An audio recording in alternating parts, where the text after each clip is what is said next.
صبح همیشه دیر میرسی؟ توی این ویدیو 5 تا روش فوق‌العاده برای آماده شدن توی کمتر از 10 دقیقه رو یاد میگیرید. روش اول، لباس و کیفتو شب قبلش آماده کن. صبح که بیدار میشی فقط پوشیدنش باقی میمونه و اینجوری 5 دقیقه صرفه جویی کردی. روش دوم، صبحونه‌تو از شب قبلش آماده کن یا از میان وعده‌های سالم و سریع استفاده کن.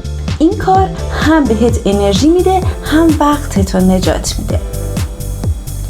روش سوم، روند آرایش و بهداشت صبحگاهیتو ساده کن. به جای 15 دقیقه با محصولاتی که چند تا کارو همزمان انجام میدن توی 3 الی 4 دقیقه آماده شو. روش چهارم، چند تا کارو همزمان انجام بده.